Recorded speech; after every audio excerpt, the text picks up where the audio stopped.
하나님의 말씀 요한계시록 5장 1에서 14절 다 같이 한 목소리로 읽겠습니다. 시작. 내가 보매 보좌에 앉으신 이의 오른손에 두루마리가 있으니 안팎으로 썩고 7인으로 봉하였더라. 또 보매 힘있는 천사가 큰 음성으로 외치기를 누가 그 두루마리를 펴며 그 인을 떼기에 합당하냐 하나 하늘 위에나 땅 위에나 땅 아래에 능히 그 두루마리를 펴거나 보거나 할 자가 없더라. 그 두루마리를 펴거나 보거나 하기에 합당한 자가 보이지 아니하기로 내가 크게 울었더니 장로 중에 한 사람이 내게 말하되 울지 말라. 유대 지파의 사자 다윗의 뿌리가 이겼으니 그 두루마리와 그 7인을 떼시리라 하더라. 내가 또 보니 보좌와 내 생물과 장로들 사이에 한 어린 양이 서 있는데 일찍이 죽임을 당한 것 같더라. 그에게 7뿔과 7눈이 있으니 이 눈들은 온 땅에 보내심을 받은 하나님의 7영이더라. 그 어린 양이 나와서 보좌에 앉으신 이의 오른손에서 두루마리를 취하시니라. 그 두루마리를 취하심에 네 생물과 24장로들이 그 어린 양 앞에 엎드려 각각 검은 고와 향이 가득한 금대접을 가졌으니 이 향은 성도의 기도들이라. 그들이 새 노래를 불러 이르되 두루마리를 가지시고 그 인봉을 떼기에 합당하시도다. 일찍이 죽임을 당하사 각 족속과 방언과 백성과 나라 가운데에서 사람들을 피로 싸서 하나님께 드리시고 그들로 우리 하나님 앞에서 나라와 제사장들을 삼으셨으니 그들이 땅에서 왕 노릇하리로다 하더라. 내가 또 보고 들으매 보좌와 생물들과 장로들을 둘러선 많은 천사의 음성이 있으니 그 수가 만만이요 천천이라. 큰 음성으로 이르되 죽임을 당하신 어린 양은 능력과 부와 지혜와 힘과 존귀와 영광과 찬송을 받으시기에 합당하도다 하더라. 내가 또 들으니 하늘 위에와 땅 위에와 아래와 바다 위에와 또 그 가운데 모든 피조물이 이르되 보좌에 앉으신 이와 어린 양에게 찬송과 존귀와 영광과 권능을 세세토록 돌릴지어다 하니 내 생물이 이르되 아멘 하고 장로들은 엎드려 경배하더라. 아멘. 주님, 이 시간에 우리가 주의 말씀 앞에 섭니다. 성령님께서 친히 우리 안에서 해석자 되어주시며 깨닫게 하시고 우리가 좋은 마음으로 그 말씀을 받아 열매 맺게 하여 주시옵소서. 말씀을 전하는 종을 붙들어 주시고 주의 권능으로 함께해 주셔서 사랑으로 진리를 말하게 하여 주시옵소서. 예수 그리스도의 이름으로 기도합니다. 아멘. 요한은 하늘에서 열린 문을 봅니다. 그리고 하늘 보좌가 있는 곳으로 이끌려 올라가죠. 거기서 요한은 보좌에 앉아 계신 분의 장엄한 찬란한 영광을 보았습니다. 그분은 바로 창조주 하나님이십니다. 하나님의 보좌 주위에는 24개의 보좌가 있었는데 그 위에는 왕같은 제사장이고 또 하나님의 백성들의 대표인 24장로가 앉아 있었어요. 또 그곳에서는 사자, 송아지, 또 사람, 독수리 얼굴과 비슷한 네 생물도 있었어요. 이들은 하나님께서 만드신 모든 피조물들을 대표해서 거룩하신 하나님을 경배하죠. 이 환상은 창조주 하나님의 영광스러운 통치가 그 영광스러운 나라가 어떠한 것인지를 보여줍니다. 또 하나님께서 본래 의도하셨던 세상이 어떤 질서 하에 있어야 합당한지를 보여주는 그림이죠. 그것은 모든 피조물이 주께 경배하고 또 하나님의 택하신 백성들이 주님과 함께 공의와 사랑으로 다스리는 그런 세상입니다. 이것은 주님께서 가르쳐 주신 주기도문에서 뜻이 하늘에서 이룬 것 같이 그 영역을 보여주고 있죠. 주님께서 우리에게 기도를 가르쳐 주시면서 하나님의 나라가 임하길 간구하라고 하셨어요. 또 뜻이 하늘에서 이룬 것 같이 땅에서도 이루어지길 간구하라고 하셨어요. 하늘에서 이룬 아름다운 뜻과 하나님의 통치가 이 땅에서는 아직 이루어지지 않았기 때문입니다.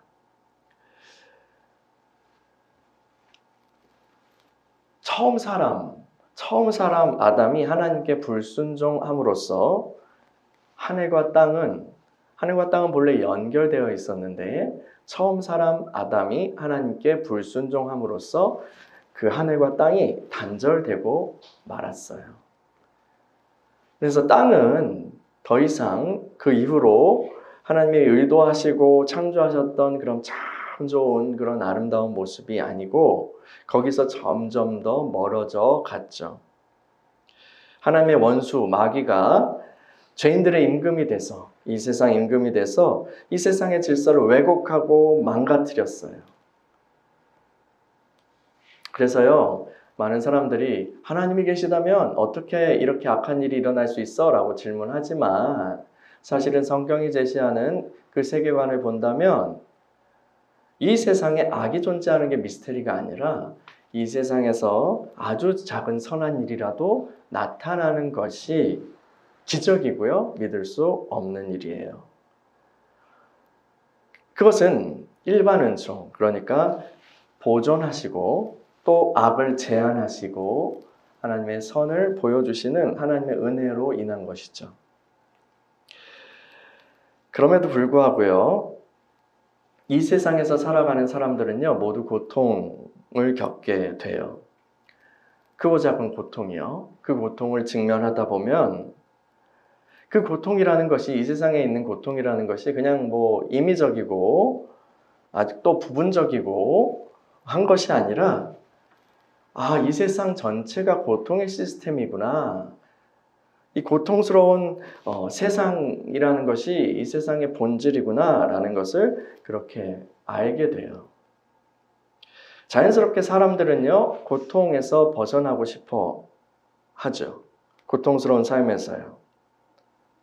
그래서요, 어떤 사람들은 어떻게 하면 이 고통스러운 삶에서 벗어날 수 있지? 라는 것에 대해서 고민을 하면서 또 깨달은 사람도 있어요. 모든 것은 여러분, 마음의 관점에 달려있는 것입니다. 라고 그런 가르침을 펼치는 분도 있었어요.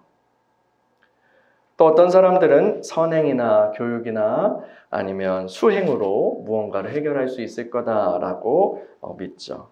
또 다른 사람들은 이 모든 거는 다 사회의 악한 구조 때문이야, 악한 시스템 때문이야 라고 말하면서 그걸 고치는데 애를 쓰고 싶어 해요. 또 물론 무엇인가 좋은 것을 만들어 보려는 사람들도 있어요. 반면에 어떤 이들은 자기 확신과 의지가 너무나 강한 나머지 모든 이 고통스러운 모든 이 세상을 다 부수고 부조리한 모든 것들을 다 부숴버리고 새로운 낙원을 건설하고 싶어하는 사람도 있어요.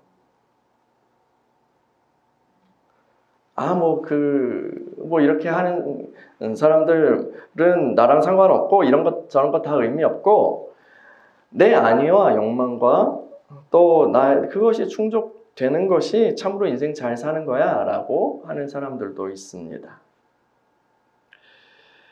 성경은요,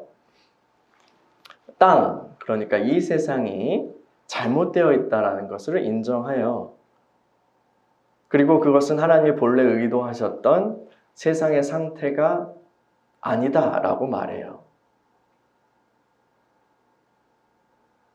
이 세상이 잘못되어 있는 것, 그것은 죄로 인한 타락 때문이고 하늘과 땅이 단절되었기 때문이다 라고 그렇게 이야기해요. 그러면요, 이 땅이 다시 참 좋았더라 라는 식으로 참 좋았더라 아름다운 세상으로 그렇게 회복되기 위해서는 어떻게 해요? 무엇이 필요해요? 하늘과 땅이 다시 연결돼야 돼요. 하늘과의 연결이 복구되어야만 해요. 하늘의 뜻이 이 땅에 이루어져야 해요. 근데 어떻게 하면 그렇게 될 수 있을까요? 어떻게 하면요? 우리가 오늘 읽은 계시록 5장의 환상은요, 이 지점을 다루고 있어요. 그럼 어떻게 하늘에서 이룬 뜻이 이 땅에 이루어질 수 있을까? 요한계시록 5장 1에서 4절을 읽어볼게요. 1에서 4절 시작. 내가 보매 보좌에 앉으신 이의 오른손에 두루마리가 있으니 안팎으로 썩고 7인으로 봉하였더라. 또 봄에 힘있는 천사가 큰 음성으로 외치기를 누가 그 두루마리를 펴며 그 인을 떼기에 합당하냐 하나 하늘 위에나 땅 위에나 땅 아래에 능히 그 두루마리를 펴거나 보거나 할 자가 없더라. 그 두루마리를 펴거나 보거나 하기에 합당한 자가 보이지도 아니하기로 내가 크게 울었더니. 아멘. 지금 요한은 여전히 그 하늘 보좌가 있는 그 왕의 아련실에 있어요. 내가 봄에 요한이 또 보니까요. 요한은 이제 보좌에 앉으신 분, 그러니까 하나님의 오른손에 안팎으로 쓰여진 두루마리 책이 있는 걸 봐요. 그리고 이 책이요 봉인되어 있어요. 7인으로 봉인되어 있어요. 이 두루마리는요 바로 하늘의 뜻이 이 땅에 이루어지는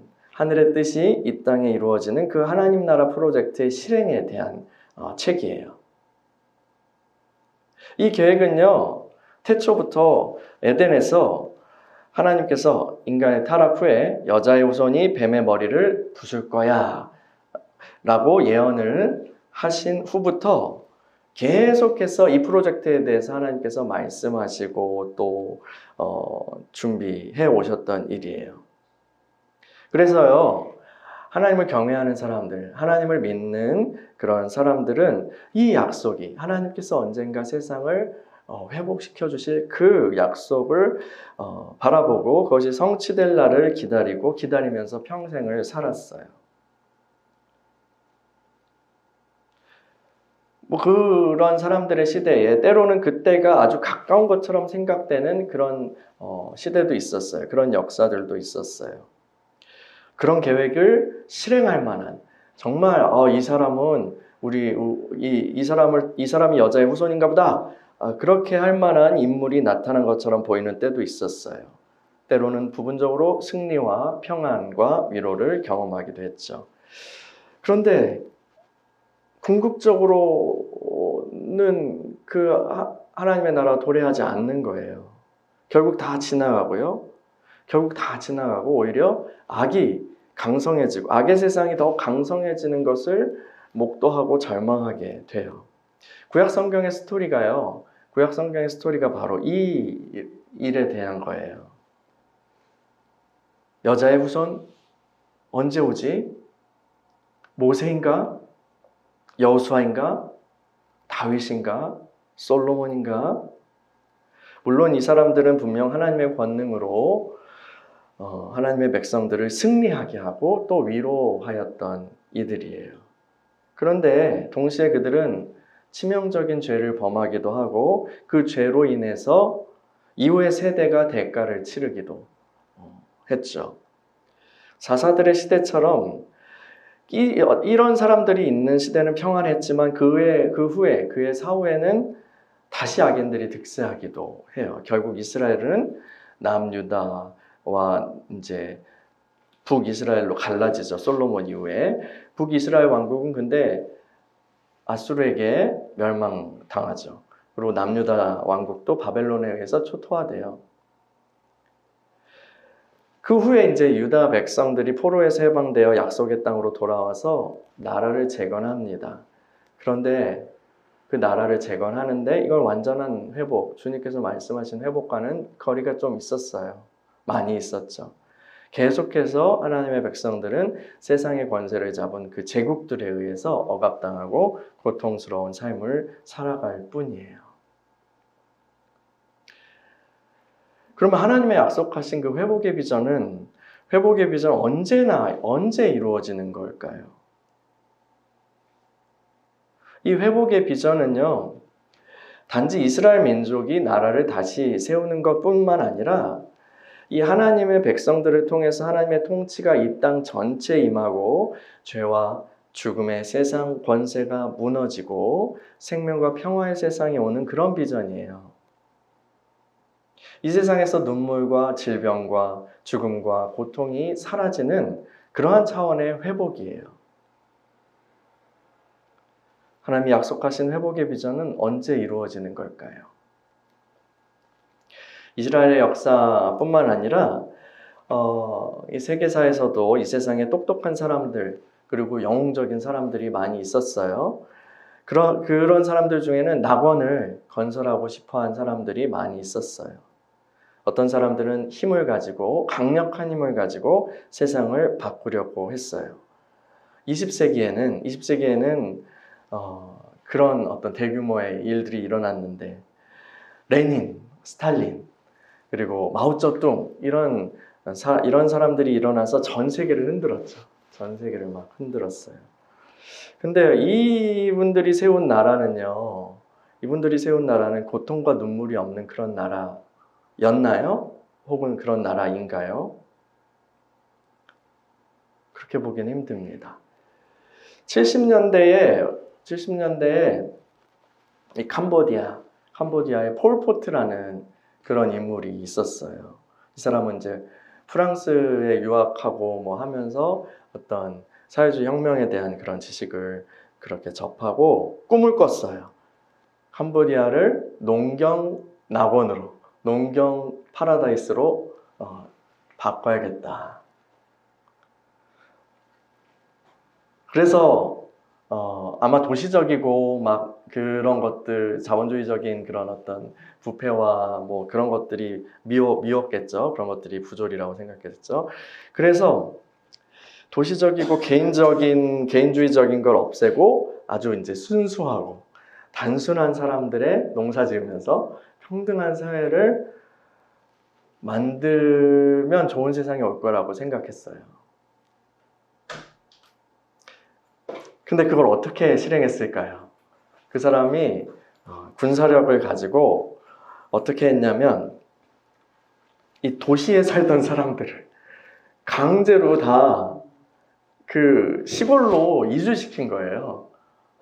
도시에서 그냥 각자 잘 살고 있던 사람들을 직업을 갖고 살아있던 사람들을 다 그냥 시골로 다 이주를 시켜서 거기서 농사일을 하게 하는 거예요.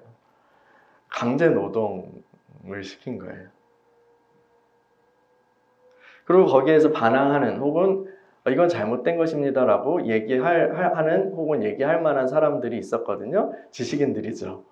지식인들이에요. 뭐 교수, 선생, 뭐 성직자, 의사 이런 사람들을 죽여버렸어요. 잔인하게요. 그들은 이걸 혁명이라고 불렀어요. 그래서 캄보디아에서 이 폴포트의 그 혁명으로 수백만 명이 죽어요. 더일 수도 있어요. 수백만 명이 죽고요. 캄보디아는 그냥 완전히 아무것도 없는 나라가 돼버려요. 발전 동력을 완전히 잃어버린 나라가 됩니다. 낙원을 만들려고 시도하지만 자기가 영웅이라고 생각하는 사람들이 낙원을 만들려고 시도하지만 결국은 지옥을 만들어낸 사례가요. 인류 역사에 이것 말고도 얼마나 많은지 몰라요. 그래서 오늘날도 사람들에게 내가 여러분에게 낙원을 가져다 줄 것입니다 라고 말하는 사람들이 있다면 우리는 경계할 필요가 있는 거죠. 물론 인류 역사에 선한 사람들도 있어요. 훌륭한 지도자들도 있어요. 하나님의 은총이라고 할 만한 그런 사람들도 있어요. 우리는 다 그러한 사람들의 덕을 보고 있는 거죠. 그러나 어떤 훌륭한 위인이라고 할지라도 이 세상의 본질적인 그런 고통을 치유하지는 못해요. 또 선하고 지혜로운 사람들이 일을 하게끔 두면 되잖아요. 근데 그렇게 두지 않고 악한 이들에 의해서 그 선한 계획들이 막히고 무산되는 일들이 우리 역사에는 많았어요. 자, 그러면요, 우리 어떻게 살아야 돼요? 우리는 어떻게 살아야 돼요? 이 세상의 본질은 변하지 않으니까 우리는 기회를 잘 잡아서 권력과 부와 쾌락을 그렇게 어떻게든 조금이라도 더 누리면서 사는 그런 인생을 선택해야 할까요? 어떻게든 그 기회를 잘 잡아서 권력과 부와 쾌락을 누리기만 하면 장땡이다. 그게 정이다. 그런 인생을 선택해야 할까요? 지금 이 시대에 많은 사람들을 부추기는 사상이 그런 것 아닙니까? 자기 이익을 위해서 최고로 효율적인 그런 선택을 하는 존재, 이게 바로 주류 경제학에서 말하는 인간 존재인데 그 인간이요. 그 인간이 우리가 따라가야 할 참된 인간의 형상인가요? 또 난세에 강한 권력에 붙어가지고 나라도 팔아먹고 민족도 팔아먹고 배신하고 했지만 결국은 이 사회에서 기득권층이 된 그런 사람들이 우리가 혹은 우리 아이들이 본받으라고 가르쳐야 할 바람직한 인간상인가요? 성경은요, 그런 사람들에 대해서 끊임없이 비판합니다. 비판해요. 그리고 그러한 선택을 멸망의 길이라고 말하죠. 성경은 우리에게 이 세상 질서를 따라가는 멸망의 길로 가지 말고 하나님의 공의와 심판을 기억하고 의로운 길로 걸어가라고 말해요. 특히 시편의 노래들은 대부분 그런 주제를 다루고 있어요. 시편의 노래들은요, 이 세상의 악한 길로 가지 않기로 결심한 사람들이 이 세상에서 필연적으로 겪게 되는 그런 외부적인 핍박, 내면적 고통, 그런 갈등 속에서 기록한 그런 노래들이에요. 기도들이고요. 이 시편 노래의 상당수는요, 하나님을 경외하지 않는 이 악한 세상에서 고통하는 이들이 하나님을 향해서 막 탄원하고 부르짖는 그런 시예요. 하나님, 이런 식이죠. 하나님, 당신은 의로운 하나님이시고 공의 하나님이심을 내가 믿습니다. 하나님, 언제까지 그런데 악인들을 내버려 두실 겁니까? 이 세상을 공의로 심판해 주세요. 바로잡아 주세요. 악인들을 심판하시고 의인들을 구원하신다는 약속은 언제 이루어집니까? 우리가 언제까지 기다려야 합니까? 이렇게 시편 기자들은요, 각자의 상황 속에서 고통을 느끼면서 울부짖고 간구하고 탄원해요. 그래서 시편은요, 하나님 나라의 도래를 간구하는 하나님의 백성들의 합창이에요. 그리고 요한도 그 시편 기자들과 함께 그 부르짖음에 동참하여 통곡하고 있어요. 통곡해요. 분명히 보좌에 계신 하나님께서는 말씀하셨어요. 하나님의 나라의 도래를 약속하셨어요. 그분의 권능의 오른손에 있는 그 두루마리가 그 계획, 그 약속의 실행에 대한 거예요. 그런데 그 책이 봉인되어 있어요. 봉인되어 있어. 7인으로요. 그 일이 이루어지려면, 하늘의 뜻이 이 땅에 이루어지고 하나님의 나라가 도래하려면 주님께서 약속하신 그 회복의 때가 오고 그 의인들이 부르짖는 그 기도의 응답을 받으려면 이 7인이 누군가 부수고 그거를 깨트리고 책이 펼쳐져야 돼요. 그런데요, 아무리 찾아봐도 그 일을 할 사람이 없는 거예요. 그 나라를 갈망하지만 이 세상의 어떤 존재도, 이 세상의 어떤 피조물도 그 계획을 실행하기에 합당하지 않았어요. 그래서 요한은 저게 열려야 되는데, 저게 실행돼야 되는데, 그런데 아무도 그 봉인을 깨고 책을 펼칠 사람이 없네요. 와, 어떡해요 하면서 대성통곡을 합니다. 여러분요, 여러분 하나님의 나라를 갈망하면서 그 나라를 갈망하면서 이렇게 울어보신 적이 있으신가요? 하나님의 뜻이 이 땅에, 이 나라에, 교회에, 가정에, 내 안에 이루어지기를 절망적으로 울면서 갈망한 적 있으신가요? 되면 되고 안 되면 말고, 이런 것은 믿음이라고 할 수 없어요. 주님, 이 사람을 구원해 주세요. 주님, 내 안에 약속하신 그 변화를 가능하게 해주세요. 이 땅에 하나님의 영광 거하는 그런 나라가 되게 해주세요. 열방에 하나님의 영광을 비추는 그런 나라가 되게 해주세요. 이런 기도가요, 바로 주님의 나라를 간구하는 기도예요. 이런 기도를 드릴 때 주님께서 뭐라고 하셨어요? 먼저 그의 나라와 그 의를 구하면 모든 것을 더하시리라. 하나님이 원하시는 진짜 기도는 이거라는 거죠. 하나님의 나라가 임하기를요. 내 삶에, 이 전체 스케일뿐만 아니라 주님 다시 오셔서 뿐만 아니라 내 삶에, 내 안에 바로 저 사람에게 또 우리나라에 하나님의 나라가 임하기를 간구하는 그런 기도. 여러분은 그런 기도를 드리고 계십니까? 요한계시록 5장 5절을 계속 읽어볼게요. 5절 시작. 장로 중에 한 사람이 내게 말하되 울지 말라. 유대 지파의 사자 다윗의 뿌리가 이겼으니 그 두루마리와 그 일곱인을 떼시리라 하더라. 아멘. 울고 있는 요한에게 장로 중에 한 사람이 다가와 말해요. 울지 말라. 유대 지파의 사자 다윗의 뿌리가 이겼으니 그가 그 두루마리와 그 일곱인을 떼실 거야. 아멘. 할렐루야. 여러분, 하늘의 뜻이 담겨있는 이 두루마리 책을 열어서 펼칠 수 있는 분이 이제 소개돼요. 그분은 유대 지파의 사자래요. 그리고 다윗의 뿌리라고 예언된 인물이에요. 유대 지파의 사자 혹은 유다의 사자. 이 유다의 사자는 창세기 49장에서요. 야곱이 자기 아들들을 축복하잖아요. 근데 야곱이 그의 아들 유다에게 한 예언에 나와요. 유다야, 너는 사자 새끼다. 이렇게 하면서요. 이 사자는요. 결코 패하지 않는 그런 승리자예요. 강력한 힘으로 승리하는 존재죠. 또 다윗의 뿌리라는 표현은 이사야 11장 10절에 예언되어 있는데 그날에 이새의 뿌리에서 한 싹이 나서 만민의 기치로 설 것이요 열방이 그에게로 돌아오리니 그가 거한 곳이 영화로우리라. 이렇게 되어 있거든요. 이새가 바로 다윗의 아버지죠. 이 이사야는 언젠가 이새의 뿌리가 나타나서 만민의 깃발이 될 거라고 해요. 기치가 바로 깃발이거든요. 그리고 그가 흩어진 하나님의 백성들을 세계 각국에서 모으시고 회복시키실 것을 말해요.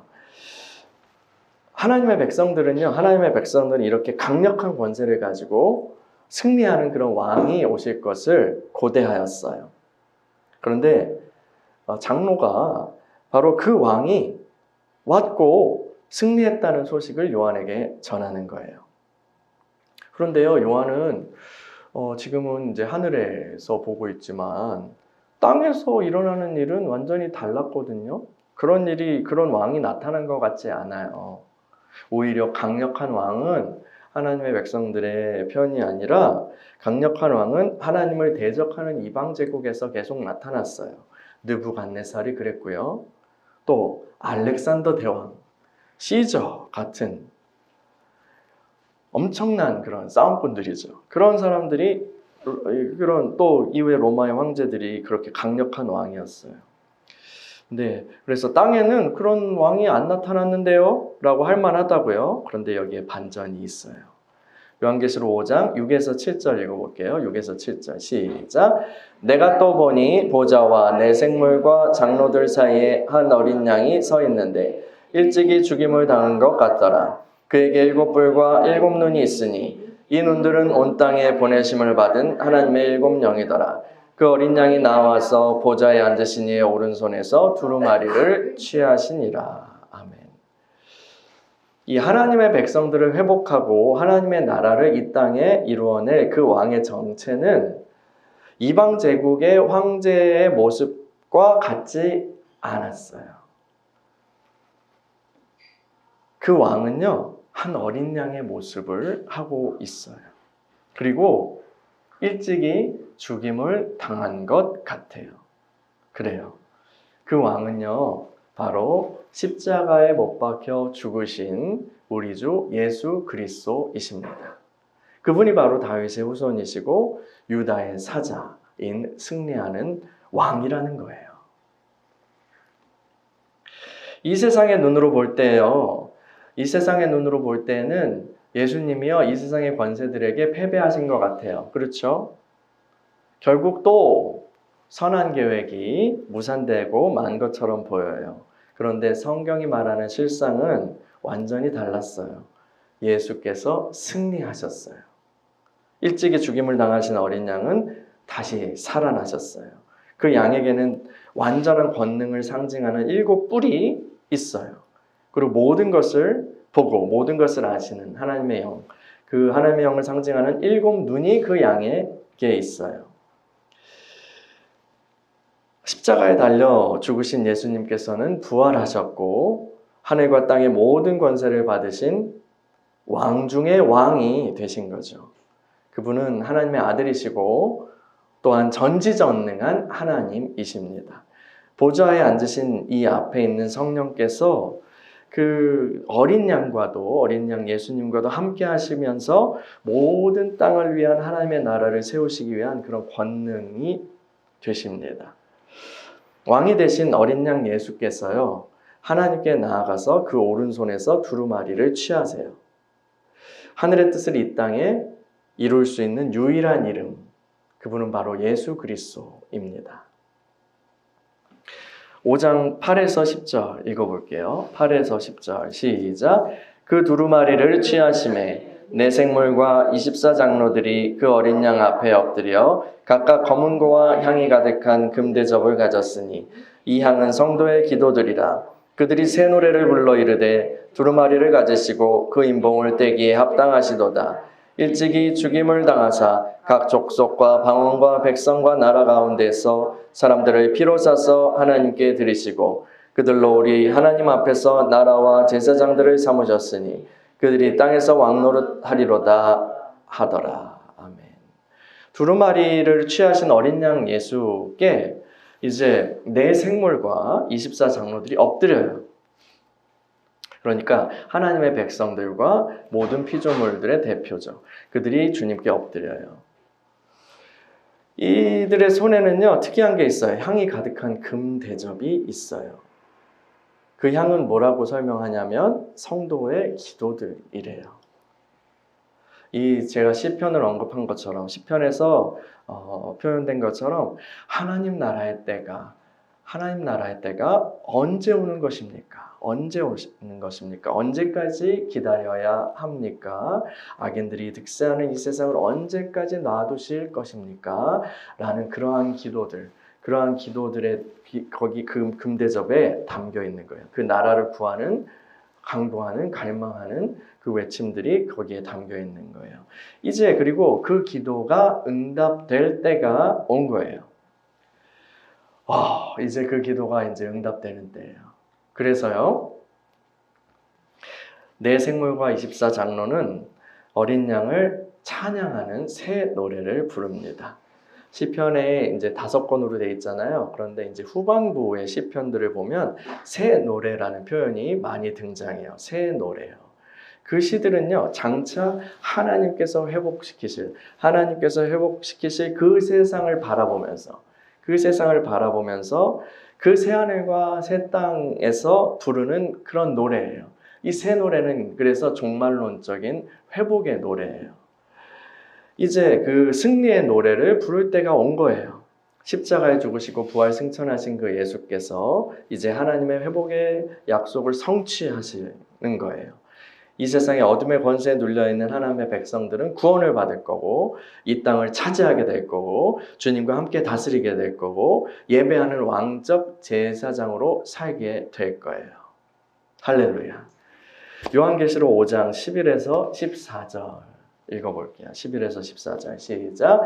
내가 또 보고 들음에 보좌와 생물들과 장로들을 둘러선 많은 천사의 음성이 있으니 구수가 만만이요 천천이라. 큰 음성을 이르되 죽임을 당하신 어린 양은 능력과 부와 지혜와 힘과 존귀와 영광과 찬송을 받으시기에 합당하도다 하더라. 내가 또 들으니 하늘 위에와 땅 위에와 땅 아래에 있는 바다 위에와 또 그 가운데 모든 피조물이 이르되 보좌에 앉으신 이와 어린 양에게 찬송과 존귀와 영광과 권능을 세세토록 돌릴지어다 하니 네 생물이 이르되 아멘 하고 장로들은 엎드려 경배하더라. 아멘. 이 어린 양을 찬양하는 소리가요, 계속해서 이제 커져가요. 처음에 그 24장로와 그 네 생물들이 이렇게 찬양을 하잖아요. 그런데 거기에 하늘에 있는 수많은 천사들이 찬양대에 합류해요. 그러면서 죽임당하신 어린 양은 능력과 부와 지혜와 힘과 존귀와 영광과 찬송을 받으시기에 합당하도다. 거기서 이제 하늘 전체에서 이 찬양이 울려 퍼져요. 어린 양을 찬양하는. 찬양이에요. 그리고 거기서 끝나지 않고요. 하늘 위에서 시작된 그 찬양 소리가 이제 땅 위와 땅 아래와 바다 위와 그 가운데 모든 피조물에게로 확대돼요. 그 찬양이 어린 양을 찬양하는 게요.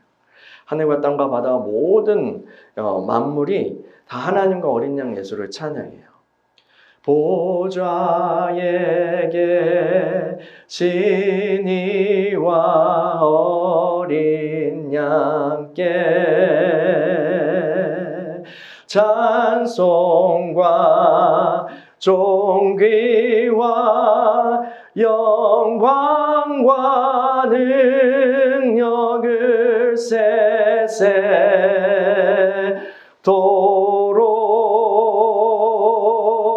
돌리지어다. 아멘, 아멘, 아멘, 아멘. 아멘. 우리도 박수 한번 할까요? 아멘, 할렐루야. 야, 우리처럼 이렇게 박수로 한 것처럼 그 찬양 소리를 듣고 온 땅에 울려 퍼지는 찬양 소리를 듣고 하늘의 찬양 내가 아멘으로 화답해요. 땅에 울려 퍼지는 그 찬양 소리 듣고 아멘 하면서 주님을 경배해요. 여러분, 이게 5장의 환상이에요. 5장의 환상을 통해서 계시하신 내용이에요. 이제 하늘의 뜻이 이 땅에 이루어집니다. 하늘뿐 아니라 이 땅이 하나님의 나라가 될 거예요.